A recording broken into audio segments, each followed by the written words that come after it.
Good afternoon. Well, it's a great pleasure to be here today and to be able to speak with you all.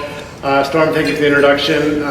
Gaetan reached out to me about 3 months ago and asked if I'd be interested in speaking with you all today. And of course, I was honored to be asked to give you about 20 minutes of time here to kind of give you some insights in terms of what we're seeing and where we're coming from.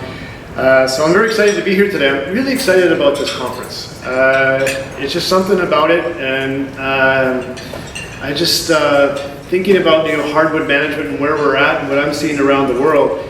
It just seems that hardwood is like a secondary thought. All the emphasis has been on softwood management. That's where the research, that's where the science has been, and hardwood has kind of been the secondary and playing second fiddle.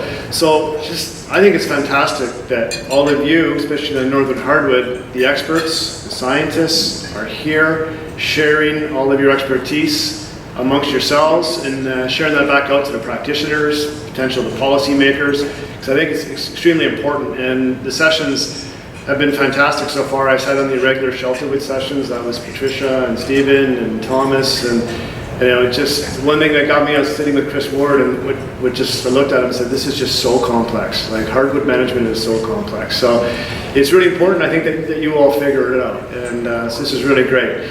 The other thing about hardwood is just kind of gets, I don't know, for me, it just kind of pulls up my heartstrings. There's something about hardwood that is something there. And I was talking to David Palmer about this last night, there's something there that makes you be emotionally tied to hardwood. So if you see a beautiful sugar maple or a yellow birch, or even the lowly poplar, you might see a big one. Something for me stops and I take notice. I picture that. If I walk by a jack pine, I don't get the same feeling. I'm sorry, but that's just, there's something there about hardwood that's there. So I think this conference is very appropriate for where we're at. Before I get into my talk, I want to quickly introduce who I am. Yes, I'm Doug Jones. Live here in Fredericton, New Brunswick. Been in New Brunswick for over 20 years. Wasn't born here. I was born and raised on the West Coast. I come from a family of foresters. My father was a forester for over 35 years, and he's dragged us across this country back and forth, I think, 3 times. Working in Vancouver Island, the Sunshine Coast, Central Canada, New Brunswick. 6 kids in the family. 3 of us went into the forestry world. Personally, after being dragged across Canada for 20 years, or I guess 15 years before I left home, I did not want to be a forester. I was no way I was going to be a forester. So I went off and studied economics at the University of Western Ontario. But after some time, just forestry sucked me back in. It was in my blood. So since then, I decided if I'm going to go into forestry, I'm going to go learn. So I went out and cruised timber in Vancouver Island for over a year. Moved to Saskatchewan, worked for Weyerhaeuser and operations manager, silviculture management. And I said, if I'm going to get very serious about this, I'm going to have to go back to school. So I ended up coming back to New Brunswick at UNB and did my master's degree here at UNB under Dr. Tom Ertl. And that was an incredible experience. And the science that I studied is right in line with what Remsoft does, and that's producing software for planning and scheduling. So that's a little bit about me. And so before I get going, this is probably one of the more challenging talks I could probably ever give, because I don't have anything to add on hardwood management. You're the experts. So I'm going to stay completely in my lane. That's technology. But the unique thing I think about it is that Remsoft has been in business for 30 years, and I got a couple of slides of who we are. We've been privileged to be able to travel all over the world and work with customers throughout the whole global marketplace. So I think today I'm going to talk about a few trends, but I'm going to actually try and bring as much of a global perspective, things that we see on the market and the clients that we're working with, and try and give you some insights of what we're seeing, where we're thinking forestry is going. Just quickly about Remsoft, as Storm said, yes, we're headquartered here in Fredericton, New Brunswick. This is where it all started. We are a software company. We develop software that's specifically in the planning and scheduling space in forestry. On our staff of over 70 people, a third of it is foresters, so we're forestry first. We've got an office in Brazil, just to help serve our clients in that South America, and we have employees down under as well to serve that Asia and Australia, New Zealand market. And if you think about what Remsoft does very quickly, again, it's providing software in the planning space. Really leveraging that advanced analytics and optimization space is where Remsoft is a leader in that area. And we provide solutions across that whole value chain, from long-term to mid-term to short-term, helping our customers around the world do evaluations of their forest, do greenfield planning, of course sustainability and planning as well. That's kind of where we got our start. But all the way down that value chain, from production planning, sales and operational planning, crew scheduling, you name it. So we've got solutions throughout that whole space. So that's a little bit about who Remsoft is. But today, what I wanted to kind of bring to mind, or just kind of talk about things, I have more questions than I have answers today. And as a software company that's trying to be innovative, we invest a lot of money, or our money goes back into innovation, R&D. We're always thinking about what's next. Where's the space going? Where do we have to be to grow as a company? And where do we have to be to make sure our customers are going to be served, 5 years down the line? And there's 4 areas that are highlighting for me right now. It's that digital transformation in forestry. We heard a little bit of talk about that yesterday, and even Jason Killen was talking about that from JDI a little bit in terms of their digital transformation. So I want to talk about that. I want to talk about the forestry supply chain. It's absolutely critical that we get that right. And I want to go back in and talk about forest sustainability, which has been a long topic, but there's some things happening today that I think that are really interesting what's going on. And of course, we can't forget the people. So I'm going to start with digital transformation. I'm not going to give you a definition of what that is, but essentially I like the industrial revolution model in terms of where we're at in today and the digital transformation.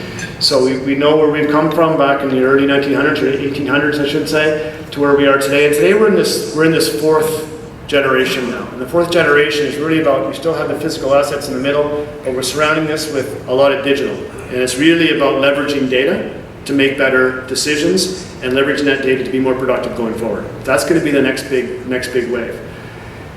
If you think of forestry, we're still largely in that third wave.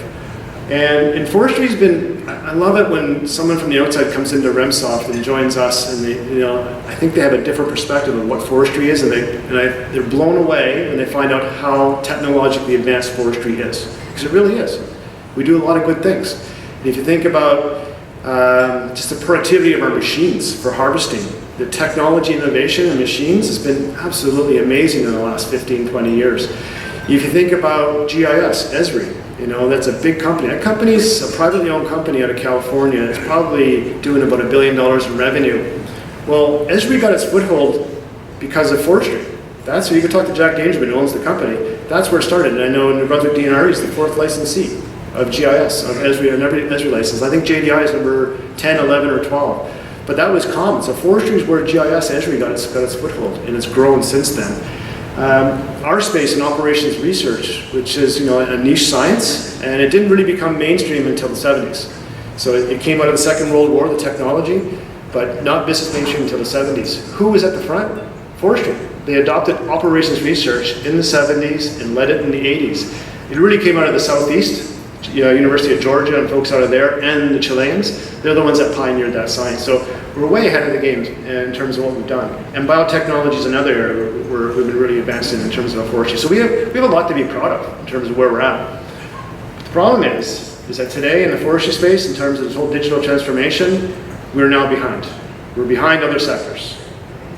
It doesn't mean we can't catch up, but we are not at the same level as you look at other manufacturing, aerospace, just other sectors. We are behind. And there's reasons for that, and I'll get to that in a second. If we keep moving through the digital transformation, again, I'm not going to get into it too much. I'm just throwing this up just to kind of all the different technologies and things that are around that for digital transformation. But one thing I've noticed is that sometimes we think of certain areas or regions being more advanced than others, and that in some cases that's true. So there are places where certain areas they are more advanced in the digital transformation. That doesn't mean that they got it all right. What I'm finding is that some areas are really good at some things, and some areas are really good at other things. So if you look at Sweden by way of example, yes, Scandinavia is really far ahead in terms of operational execution. They're awesome at it. They're the ones that pioneered all that technology to grab all that information off the harvester heads. So that was them that pioneered all that science. The interesting thing about that was that they didn't do it for productivity reasons. It was driven for a whole different agenda. They have this big database that's managed by this company called Biometria, and this big database has all the transactional information for everything that happens in Scandinavia. It goes into this big database. And then they use that database to pay all the contractors. The information coming from the harvester head coming in there knows what the contractors cut, so they can actually make the right payments. And this is one of the biggest databases in the world right now, because they're redeveloping this database today. But they're really heading kind of this open market space in terms of what you're seeing in that Biometria. In Brazil, it's really interesting. Where they excel is process management. So when they do forestry, it's agroforestry, right? But they manage that process. It's so efficiently managed, and the technology surrounding that makes them the leaders in that space. Also leaders in biotechnology as well, in terms of the clonal work they're doing in eucalyptus. In Canada, I would say we're one of the best sawmillers in the world. Our technology is fabulous. Another area that we're really strong in is ecosystem management. It's kind of come back in place again, but we kind of take it for granted where forestry, our roots are, and I would argue some of the state organizations in the US as well. Really impressive in ecosystem management and what we're doing. And the new foresters, I was talking to some folks earlier. I was at a conference in England not too long ago. It's all about ecosystem management and biodiversity credits and carbon credits, and this is all kind of a new thing to them. And I'm going, no, we've been doing this for 30, 40 years, and we're good at it. The only thing I'm going to say, one last thing I'm going to say is APAC. The Asia or Australia and New Zealand, really good innovators in technology. Kind of not so much anymore. They're actually going more third party. And so where they lead is culture. So they're willing to take the risk. They're willing to invest. They understand that they need to bring in digital transformation. And I would say they're almost the leaders in terms of adoption of technology and bringing it into their business practice, which is interesting. That's usually the biggest hurdle. But what's holding us back in forestry? It's data. Data kills. Forestry is probably the most, in terms of the data and how we house data and manage data, is probably the most unstructured, unstandardized data in any industry. And that's what's holding us back today. So you cannot build a digital transformation, you cannot have a digital plan if you do not have your data in order. Doesn't mean we can't get there, but that's the biggest thing that's holding us back today, is having standard, structurized data. Quickly about the forest supply chain, I want to get through this, but managing that forest supply chain is absolutely critical. This is, if you think about all the work we're doing to growing that tree and getting it to maturity, making a decision of when you cut it and get it to market is absolutely imperative to get you want to capture that investment. So having good processes, good technologies to help you manage this process is critical to make sure you get it right. And this is, what we've just gone through in COVID and the pandemic has been kind of a real shakeup for all of us. And I grabbed this from Ernst & Young. This is just a survey of 200 CEOs about, what was the impact of COVID on your business. The results are kind of what you expected. 72% said, yeah, it had an impact on our business. And but hardest hit was manufacturing, and certainly forestry was hit as well. Interesting sidebar all that, if you remember during COVID, you remember what happened to the prices of lumber. They went right through the roof. The do-it-yourself was on fire. You go to Home Hardware, you're going to spend $6, $7, $8 for a stud. It was just kind of crazy. And I was talking to one of our clients out west, and I said, business must be going well because of the price of lumber. And he said, actually, it's not that good at all. And I said, what do you mean? And he said, so we can cut the logs, we can get them to the mill, we can convert them, but we can't get the product to the market. There's no drivers available during the pandemic. So they couldn't capture the market. So it's just kind of an interesting thing about the manufacturing side of things. So things happen, but you want to capture the market, you couldn't quite get there. But sure enough, about anything about economic downturns, there's going to be another one. It's going to happen. And anything I'm reading about supply chain management now in the broader space is that it's one thing to know they're coming. We don't know when they're going to come, but it's being ready for them. So having a resilient supply chain, and that means digitalization and having processes in place to make you more efficient so you can, and it does happen next because it's going to happen, are you ready for the next one? Can you capitalize on that, or can you minimize the risk associated with that supply chain? And I will argue with anybody that forestry is the most complex supply chain to manage. It is just a bear. And I always talk to I did it not to the same level as foresters are doing today. But what foresters do today is pretty much amazing in my eyes. And I argued with one of our clients as well, because we think of ourselves as foresters, because mostly foresters are doing the forestry business. And I was talking to David about this, and I said, you're actually not foresters, you're actually supply chain managers. Most of the jobs are not about growing trees, it's about cutting trees and getting to the market. You're actually managing the process. So you're supply chain managers. but they're working in incredibly difficult and complex markets. And this is just an example of one of our customers in New Zealand, 141. It used to be Global Forest Partners. It's owned by Timo. It's a financially owned estate. It's not a big estate. It's about 75,000 hectares. It's on the northern part of the South Island. They're growing about 1 million. They're cutting about 1 million cubic meters a year. It's all radiata pine. Pretty dynamic market, both domestic market, and they export a lot of logs to Asia. That's where they really get their premiums. You kind of see what the terrain looks like. It is what you expect to see in New Zealand. 100% monoculture, and they grow big trees. And when you get into it, even though it's just one species, the radiata pine, it's a very large, it goes into a very large tree actually. I don't know what it is, it could be 2-3 feet across the butt when they harvest it. They get into about 65, 70 products out of that particular one tree. And what's really critical about this, again, is cutting the right stands at the right time, having the right machinery in there so you're maximizing productivity and you're bucking the tree to the highest value and meeting the market demand so you get the highest price. That's their job. And that's a really hard thing to do, especially when things are changing all the time. Now for them, what we've done for them is that we've implemented a whole supply chain optimization solution right into their business. So it's integrated with their data, they can update it on the fly. If something changes in their business, new information comes in instantly, they can rerun scenarios and make decisions about what they should do next going forward. That's where they have a more resilient supply chain because they can answer questions on the fly at any point in time. We have another customer in the Southeast, similar way. They're running their supply chain model integrated with their business every month. And it's just the way they do their business because things are changing. During COVID, they were running hundreds of scenarios because things were changing all the time. And same with in Brazil. And some people think in Brazil, it's easy. They just have one species. It's just one product going to a mill and they convert it into pulp. No, it's not easy. It's not easy because they have all these different clones. All these clones have different density. And what they're trying to do is maximize the rotation, but also schedule it such that they're bringing in the right density, mix of density consistently into the mill so when it goes through the process, the engineers can break that down and make the best product out the best end. So they want a consistent density. So it's very precision scheduling is what they're doing today. So it's a very complex supply chain of what they're doing, especially when you consider the scale, when you got one mill that would consume the same sustainable harvest here in Canada and in New Brunswick, 12 million cubic meters a year. They got trucks coming in every 30 seconds almost, so it's impressive in terms of the scale.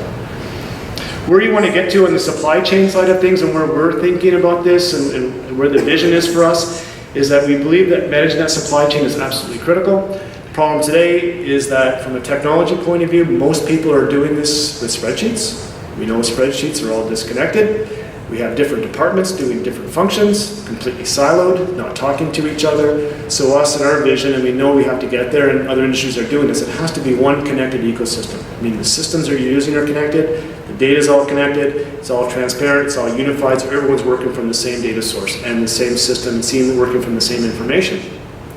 But even further on top of that, where we think where it's going to go is that little globe in the middle, what that really represents is bringing all of the information from all your systems into one unified database, so one source of truth. Once you have that all in place, and they call these data lakehouses is what the term they're using. Once that's in place, now you can start layering on analytics. You can layer on machine learning. You can do all this kind of mining of the data and using that data to make better decisions about your business going forward. So that's a little bit of a visionary thing in terms of, well, it's not really visionary, it's where it's going. This is where it's headed, so in terms of digital. This is the part that's got me really interested, is on the sustainability side. I was talking to Chris Ward earlier today, and I was just kind of going, we're in crazy times right now. This is unbelievable in terms of what we're thinking about and what we need to be thinking about today. And there's lots of things going on. We got climate change happening, we got companies working towards net zero, we've got carbon credits, they're talking about biodiversity credits, like you name it, there's a whole bunch going on. And then we're getting increases in wood demand in terms of where we need to be with the wood. So sustainability is kind of now back in vogue again. It's kind of like, whatever, but now it's actually come back because it's becoming really important. And part of driving all this is the ESG agenda. I mean, we're seeing corporations today that what used to be kind of arm waving, we're doing some things for sustainability things, it's completely changed. And you know this and you see this, but corporations are taking this very seriously now. So shareholders are demanding this, society's demanding this, they have to be accountable to what they're doing on the ESG front. And I just grabbed this from Phillips. This is just on their website, you know, and how important ESG and their ESG mandate is to them. So if corporations are going to get behind it, they're going to make a difference, because these are big corporations. They will make a difference. They'll put money towards it, and they will do things that's going to change us in terms of what we would think about in terms of managing trees. We've seen this stuff in the past. These are just a couple of news items that I grabbed back in May. I was given a similar talk, but on the left-hand side, you know, this is legislation they're talking about bringing it into Europe, where they're going to ban clear fells. That's hugely disruptive. You know, imagine you just take that away. So that's something on the mind. So whether it's going to happen or not, I don't know. But you know, this is the chatter. On the far right is really interesting. This is news out of Vic State in Australia. So Vic State's one of our clients down under. So they do a lot of hardwood, native hardwood management. And it's not a big part, but it's pretty significant. You know, it has a lot of people involved. Right out of the blue, the federal government, the state government, maybe it's the state government, just said no more logging on native forest in Vic State in 2024. So they gave nobody notice. So up in years, but it's just, we're protecting this resource, and we're not going to do this anymore. You know, so these are some things that, you know, could happen more and more and more. You know, I'm not sure what that means going forward. But again, I was thinking about the one on the right hand, Vic State. It kind of reminds me of the story of the U.S. Forest Service. Are we going down the same, you know, U.S. Forest Service? You look at their history. They were the biggest producers of roundwood on the U.S. market prior to the spotted owl. And then when they went spotted owl, all of a sudden, no more harvesting.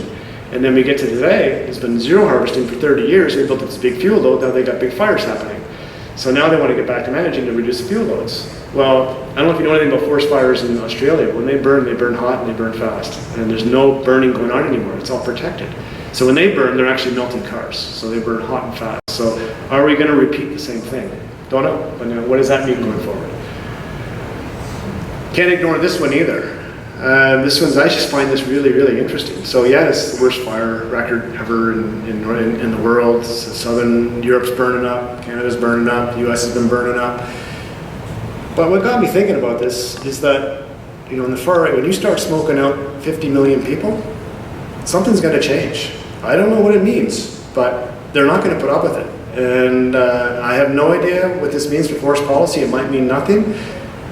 But when you're impacting 50 million people with toxins, you know, it's gonna do something, and people are, I'm not sure what this means going forward, but it's got me thinking about that. They'll probably bomb us. Sorry? They'll probably bomb us. Who knows, right? I don't know what's gonna happen, David, but No smoke from that. No fun. this is another one that's, you're all familiar with this stuff. This is nothing new, but some of the data behind it is kind of, when you stop and think about it, it's enormous. So carbon credits, the voluntary carbon market. So how are we going to offset? Well, we're going to buy those credits, and that's what companies are doing today. You know, green technology is the best technology. There's no question about it. Trees are probably the best way to sequester carbon. So no, I don't think there's any point in arguing that. The market today for carbon credits in the voluntary scheme is about 1.3 today, $1.3 billion. We're talking about that market in 50 years, by 2050, which is 25 years from now, to be $600 billion.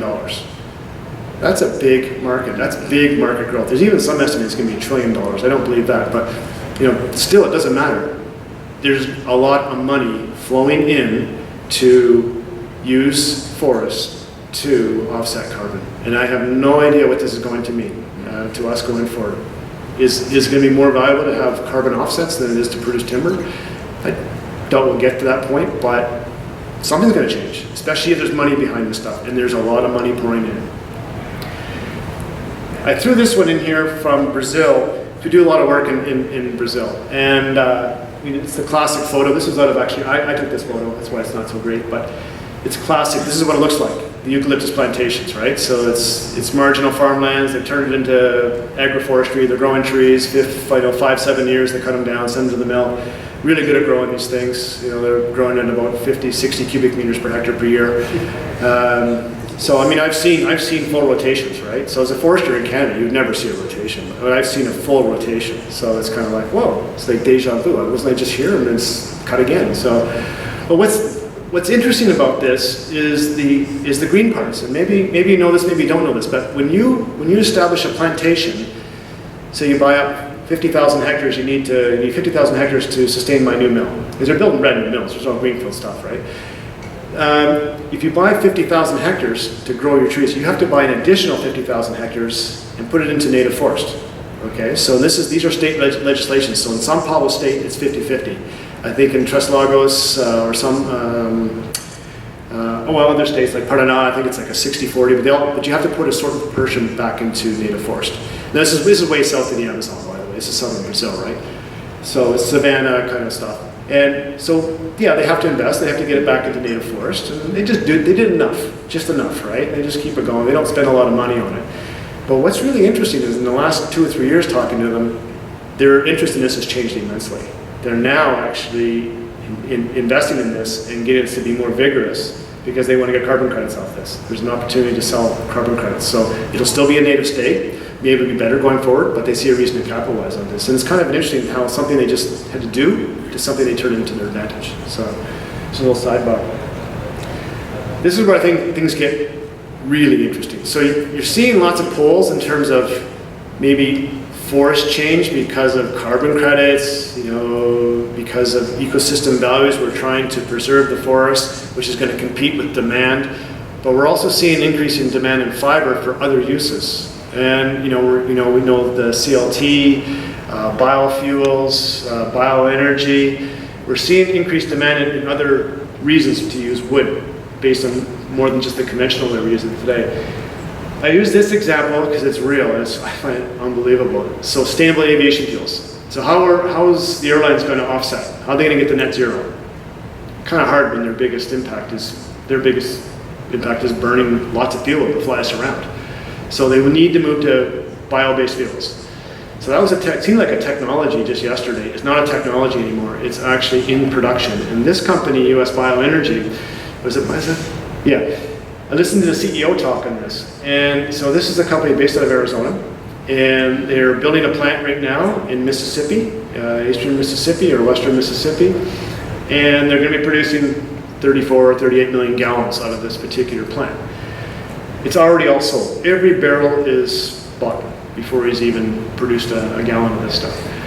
The interesting part, it's going to drive this, it's forestry feedstocks that's going to drive this. This plant will use 2 million tons a year to produce those gallons. They already have plans to double the production on this particular plant, so it's going to be 4 million tons. 4 million tons is a lot of wood.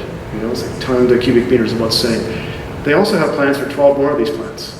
So they're going to be looking at using about 25 to 30 million tons of biofiber they're going to be looking for in the market in the next 10 to 15 years to produce sustainable aviation fuels. And they're not the only one in the game. Drax is the big energy company in UK.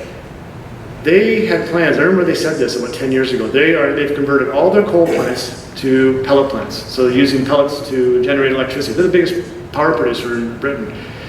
And they want to use 20 million tons. And I just thought about that. I was like, where are they going to get 20 million tons? Like, there's not 20 million tons in the market. And sure enough, I was talking with Mike, the main guy who's in charge of the whole wood flow for Drax, just about 3 months ago. And they're at about 12, 14 million tons right now, and they will be to 20 million tons. So the whole point is that there is going to be increased demand on wood fiber globally because of all these alternative things. And if you go a little bit further than that, Chris Ward put this in his presentation, is that I've seen the numbers, I haven't really stopped to think about it. Industrial roundwood demand globally is going to increase 25 to 40% over what we're using today. So today we use about 1.9 billion cubic meters globally. They're expecting to get that to 2.5, 2.9. Where's this wood going to come from? As more people are growing this planet, I have no idea where the wood's going to come from, but that's going to be the demand. Fuel, just for fuel, wood fuel, that's just basic sustainable things in kind of countries that don't have the same means as we do here in Canada and USA for heating and cooking. They're talking about that's going to increase to 7 billion tons from about, what's the number there, 1.3 billion, 1.9 billion tons. So these are huge increases in fiber. So I don't know where it's going to come from, but it's got me thinking about what's next, right? Very quickly, I want to wrap up just on the people side. I'm going to keep this brief, but the people side is kind of interesting. So to use that material, this increase in material, The interesting thing on the flip side, in terms of the people to convert that material into an end product, they're predicting that the actual employment is actually probably going to go down. It's not actually, we're not going to double the need for people, which I found kind of interesting. When you think about it, it's all about innovation and technology and digitalization and being smarter and needing less people to produce more goods.